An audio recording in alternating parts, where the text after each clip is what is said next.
Hey, I'd like to welcome you to another episode of the Mission Matters Luxury Podcast, your source for all things luxury.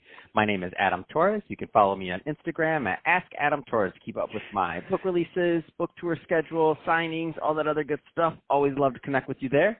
And as always, if you'd like to apply to become a co-author of one of my upcoming books, just head on over to the website, missionmatters.com, and click on Become an Author to apply. All right, so today is a very special reunion 2020 episode. What is that? That's when I had a guest on in the past, and I liked them so much I had to bring them right on back.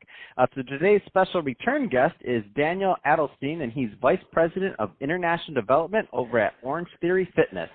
Dan, welcome back to the show.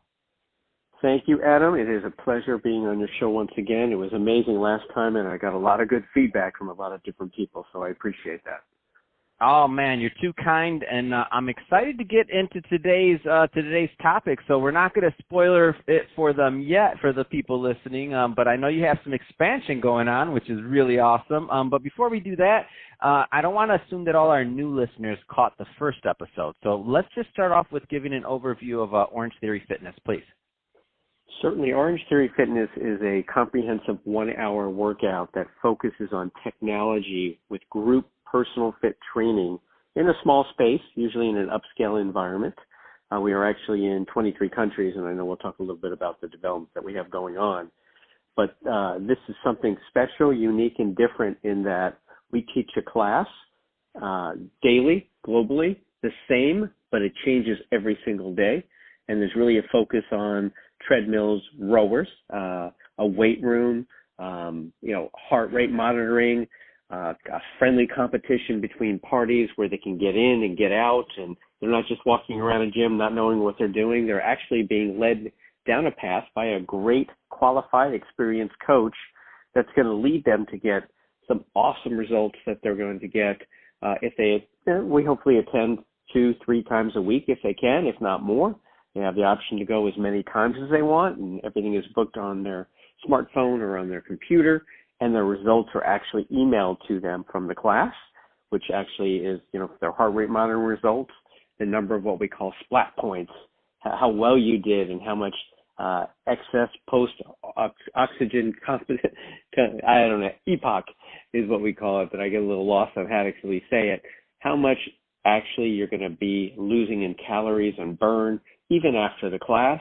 And if you hit 12 of these orange splat points, your results are even going to be more and more, and hopefully you're going to be a toned, great, in physique, fitness type person. And, for us, we have people that are 18 years old up to even 65 in a class, and there's an average of about 24 people in a class, but they're big, little, different aged, and they're motivating each other, and they're too busy to mess around. They're going to get in, get out, and get those results and go about their day, whether they go to a class at 5 a.m. in London or whether they go to a class here where I am in South Florida at 7 o'clock at night. So, Dan, that's awesome. And one of the things I like about Orange Theory that I want you to talk a little bit more on is just the culture, like the culture of people that attend and the culture of the staff, because you're really doing something unique and special. Yeah, absolutely. There is culture there. Even my wife has become actually one of our employees at the studio, too, and she loves it so much. I think they motivate their friends, their husbands, their wives, their coworkers to come in because they're able to actually visualize and see on the screen each other's results and motivate each other. And some people, of course, are going to do better than others. Some are going to do not as well as others, but they're not going to feel let down or, feel like, oh my God, I'm just not good, because all of them are going to show results. And of course, based on your metabolism, who you are, your weight, those results are going to change, but it creates a cult. Not a cult in a bad way that you would think, but a culture. And people love to bring each other in, motivate others to come in, high-five each other. Hopefully that's still, a good thing that you're able to do, and motivate them and just, make them see that, wow, this is really kind of fun too. So not only you're having fun and you're doing it in a quick time, but you're actually doing it with friends and developing friends that you're excited to see when you come to the class, whether they're male or female. Does not matter. Yeah, That's amazing. It really becomes this amazing support system because we all need a support system in anything we do, especially when it comes to fitness. And it's just that I've seen it. I mean, I've noticed it in the people that I know that go, and I've seen it in the packed Orangetheory Fitness in Santa Monica that I see all the time. I mean, that place is always packed. So Dan, I want to switch it up a bit. Let's get into this global growth. I mean, these markets you're expanding in: Canada, England, Japan. I can't keep track of you. You just came back from somewhere, right? I just literally Wednesday night came back from England, and we actually have two regions there, one in London, which is the southern part of England, and then to the north, which would include areas like Birmingham, Manchester, Leeds, Liverpool, all those cool places that were very freezing when I was there, that we actually have studios open already and really are working on some dramatic growth. We see many, many studios in England as what we call a target market. So I am focusing a lot of time on the ground in these markets that you're mentioning. And of course, we're in 23 countries now, actually 22 countries and Puerto Rico.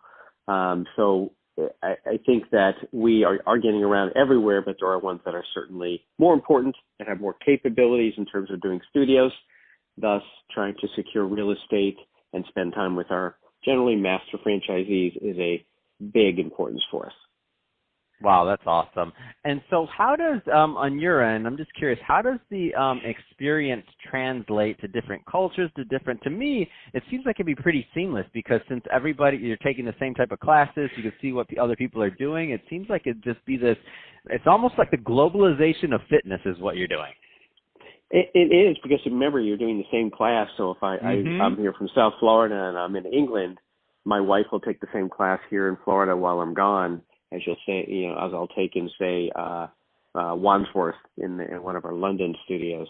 So the experiences of the class and the workout and the templates that we create for these classes, all created at our offices in Florida and rolled out around the world, is going to be the same.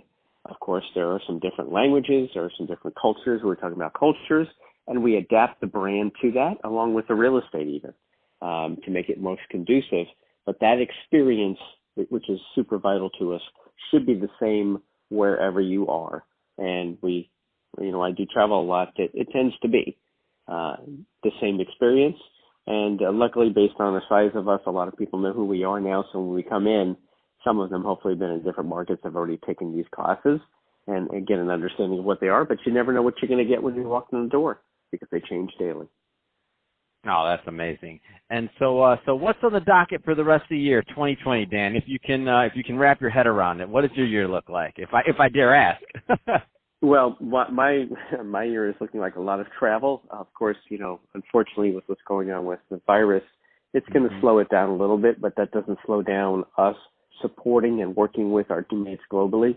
But it has included a lot of travel. I did spend 2 weeks in Japan doing a lot of support and homework and working with our franchisees and our master franchisees. So I'll be traveling maybe a little bit to Canada, maybe not to Canada, because they have about 106 studios open. But I also was in Puerto Rico last week, and we see that as a dynamic market. So my rest of the year is going to be making sure we sign leases, we get open the right way with the right membership, and that really drives our global growth. So we're really putting a focus on the support, sales and operations, construction, equipment, whatever facets that we need to, marketing, to make sure that we are opening well and growing well within our studios, because that's what fosters growth more, having that. Man, that's awesome. That's awesome. Well, hey, Dan, it's been awesome having you back on the show for this reunion 2020 episode. I'm excited about what you're doing, what Orangetheory Fitness is doing, expanding across the globe. Man, it's just awesome. So all great stuff there. And to the audience, as always, thank you for tuning in. Hope you got a lot of value out of this. Hope you had a lot of fun listening. We had fun bringing this to you. If you did, don't forget, subscribe to the podcast, leave me a review on the Apple iTunes store, share this episode with your friends and family. I mean, do all those great things we do to support our podcasters. I really do appreciate it. And Dan, thanks again for coming back on the show.